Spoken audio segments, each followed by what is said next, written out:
On Christmas Eve 1968, people tuned in as the crew of Apollo 8 read from the book of Genesis. It was during the first trip around the moon. That venture was an inspiration around the world, but the story does not end there. EWTN's Gabe LaMonica tells us about the Catholic faith in space. The astronaut's prayer goes something along the lines of, "Dear Lord, don't let me mess up." For Catholic astronauts, there's a little more to it, and some have even taken communion in zero gravity. For many, space has been a confirmation of their faith since the beginning. The first humans to see Earth rising behind the moon read the Word of God. In the beginning, God created the heaven and the earth. The engines are on.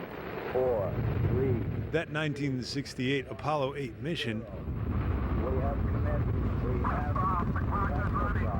launched the United States into first place in the space race against the Soviet Union. We choose to go to the moon. We choose to go to the moon.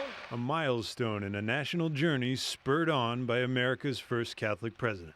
This had never been done before. Obviously, no one had circled the moon before. The three-man Apollo crew, 240,000 miles above the globe, paved the way for the moon landings months later. And God called the dry land earth. God saw that it was good. After a billion or so Earthlings listened in to that Bible reading over 50 years ago, NASA got cold feet over public statements of faith. And Madeline Murray O'Hare, an atheist, threatened to sue NASA, and NASA caved.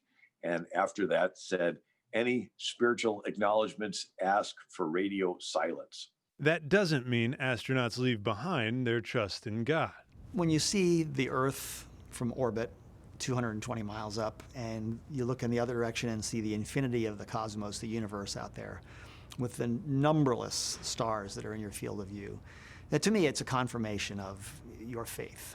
Tom Jones spent 53 days in space over the course of 4 missions. Main engine start. The astronaut brought with him a firm Catholic faith and is one of only a handful of Catholics to receive Holy Communion while floating in the heavens above. For Catholics, it's a very special meaning where Christ is physically present with you and becomes part of you. And that was very, very special to me. And he's not the only Catholic spaceman. Ignition. Now, on board the first commercial mission to the International Space Station is another Catholic in space. First across the edge, Mike Hopkins. During a 6-month stint, NASA astronaut Mike Hopkins brought along a supply of communion. Years earlier, Tom Jones shared the sacrament with 2 other Catholics in space. We hit sunrise just as we were sharing communion. And there's the gorgeous blue of the ocean down below. And Kevin Chilton, my friend, said, that's the blue of the Virgin's veil. So it was in every direction that you looked, you found something meaningful and beautiful. And it was a very emotional moment for all of us. A perspective only a privileged few have witnessed even since human spaceflight's beginning. We close with good night, good luck, a Merry Christmas, and God bless all of you on the good earth. The reception here on Earth of the crew of Apollo 8's Christmastime message was overwhelmingly positive. At the end of a tumultuous year, many credited Apollo 8 with saving 1968. In Washington, Gabe LaMonica, EWTN News Nightly.